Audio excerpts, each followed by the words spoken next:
কোনো বিবাহিত পুরুষের বিরুদ্ধে যদি তার কোনো ওয়াইফ অভিযোগ আনে, আমাদের বাংলাদেশের আইনে এই আইনটা পুরুষদের জন্য অবশ্যই জারি করতে হবে। ওয়াইফ কোনো অভিযোগ করলে বিশ্বাসযোগ্য হবে না, ওয়াইফকে যথারীতি এভিডেন্স প্রমাণ করতে হবে। আমি একটা কথা পুরুষদেরকে জিজ্ঞেস করতে চাই, হে পুরুষেরা, আমি নিজেও তো পুরুষ, আপনারাও পুরুষ। আমার কথা হচ্ছে, নারী আর পুরুষ দ্বন্দ্ব লাগলে মানুষ কেন শুধুমাত্র নারীর ক্ষেত্রে আলগা পিরিত দেখায়? আমার কথা, পুরুষের ক্ষেত্রে বৈষম্য তৈরি হয় কেন? রাস্তায় একজন মেয়ে আর একজন ছেলের ঝগড়া হচ্ছে, মারামারি হচ্ছে, আমরা পুরুষ জাতি বড় বেঈমান। আমরা আগে গিয়ে নারীর পক্ষপাতিত্ব করি এবং এটার সুযোগ নিয়ে কিছু নারী পুরুষের চরিত্রে কলঙ্কিত করে রেখে দেয়। যুবক ভাইরা, আমি সব নারীকে এক পাল্লায় মাপতে চাই না। অনেকে বিয়ে করেছেন, অনেকে বিয়ে করেন নাই।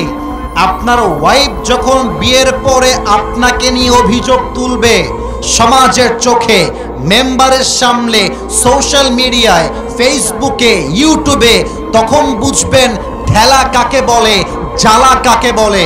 এই জন্য আমি বলি, এমন মেয়েকে বিয়ে করা উচিত যে মেয়ের সঙ্গে ডিভোর্স হয়ে গেল সেই মেয়ে পুরুষের সম্মানে আঘাত করবার চেষ্টা করবে না। 2 নাম্বার আরেকটা কথা বলতে চাই, আমার প্রিয় কলিজার টুকরা সম্মানিতা বোনদের জন্য। আমি জানি আমার বোনেরা আমাকে প্রচন্ড সম্মান করেন, কারণ আমি আমার বোনদের পক্ষে কথা বলি।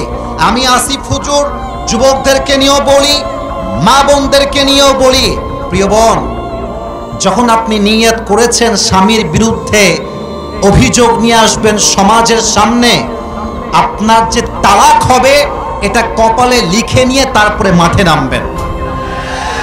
আমরা পুরুষ জাতি বড্ড সেনসিটিভ, আমরা সব সহ্য করব, কিন্তু আমার চরিত্রে কেউ আঘাত দিবে, আমাকে কেউ কলঙ্কিত করবে, তার সঙ্গে আমি আজীবন সংসার করব, এটা কষ্টের কালো সম্ভব হতে পারে না।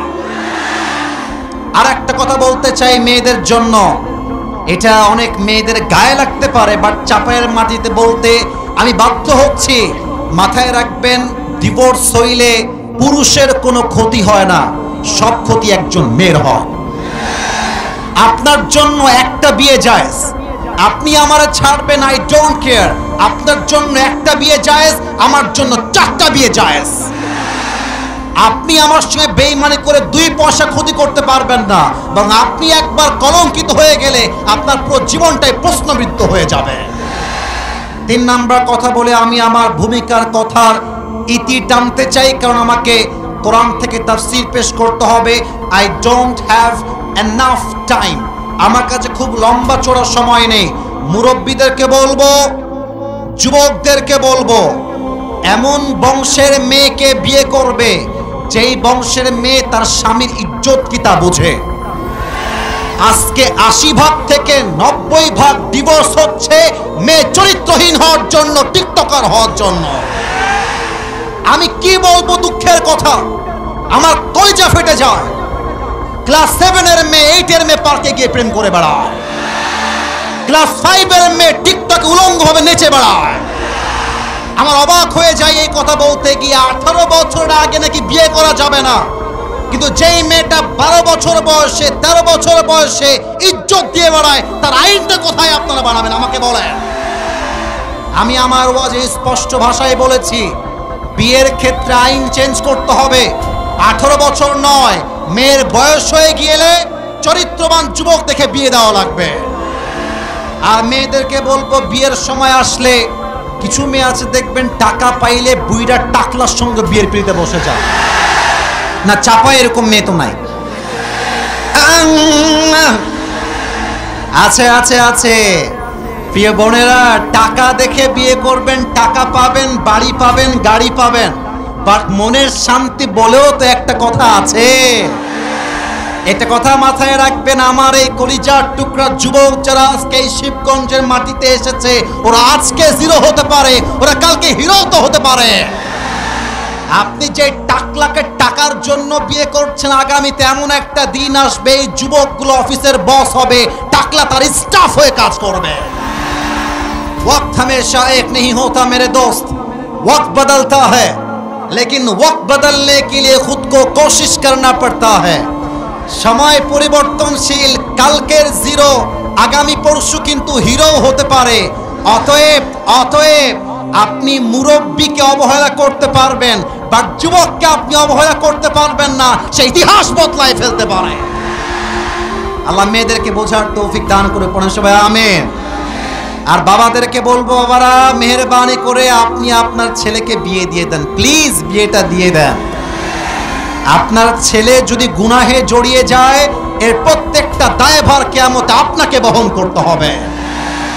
আল্লাহ বাপজানদেরকে বোঝার তৌফিক দান করে পড়েন আমিন। আপনাদের বউ আছে কার কার, একটু হাত তুলেন তো। বউ আছে কার কার? আচ্ছা মাশাআল্লাহ, হাত নামান। এবার হতভাগা কপাল পোড়া যাদের বউটাও কেউ নাই, তারা একটু হাত তোলো। সোনামণিরা কই? আমাদের সাররা কোথায়? দেখেন কারো বউ নাই, এ আমি বিশ্বাস করি না। আল্লাহ সবাইকে দিনদার নেককার বউ দিয়ে দিক। পড়েন সবাই আমিন। বাপ মাকে বোঝাবা, আব্বা আমাকে বিয়ে দাও, বিয়ে দাও, বিয়ে দাও। যদি বিয়ে না দেয় নিজের মতো বিয়ে করবা, পরে গিয়ে বলবা আব্বা আমি বিয়ে করে নিয়েছি, তোমার যা মন চায় করো, I don't care about it. আমার পারমিশনের চাইতে আমার চরিত্র আর ঈমান রক্ষা করা সবচেয়ে দামি বিষয় যুবক ভাই। আসুন আমরা স্লোগান দিব আল্লাহর নামে 3 বার। প্রথম স্লোগান দিবেন আমার বিবাহিত ভাইরা। বিবাহিত ভাইরা একটু কাশি দেন দেখি। দেখা যাক কারা জিতে আজকের এই মাহফিলে। সিঙ্গেলরা চুপ থাকবেন। বিবাহিত ভাইরা, জাস্ট বিবাহিত ভাইরা, নারায়ে তাকবীর। ওরে বাবা রে বাবা, সাউন্ড কিন্তু খুব ভালো। এরকম সাউন্ড তো অন্য জেলায় পাই না রে ভাই। আচ্ছা এবার সিঙ্গেলদের পালা। সিঙ্গেলরা একটু কাশি দাও। আমি নাম্বার দিব না, আমার মুরব্বীরা নাম্বার দিবে। সিঙ্গেলদের পালা। আমার বিবাহিত ভাইরা চুপচাপ থাকবেন। সিঙ্গেল ভাইরা নারায়ে তাকবীর। বিবাহিত ভাইরা আমাকে মাফ করে দিবেন। আজকে আমার সিঙ্গেল ভাইরা 30 নাম্বার বেশি পেয়ে পাস করেছে, ঠিক কিনা বলেন? এবার আর কোনো ভাগাভাগি নেই, আমরা সবাই মিলে তাকবীর দিব। একটু কাশি দেন। এবার প্রমাণ করবে চাপায়ের মানুষ আসলেই কাপুরুষের সন্তান না বীর পুরুষের সন্তান। এটা ক্যামেরায় রেকর্ড হচ্ছে, কালকে পুরো দেশ ছড়িয়ে যাবে।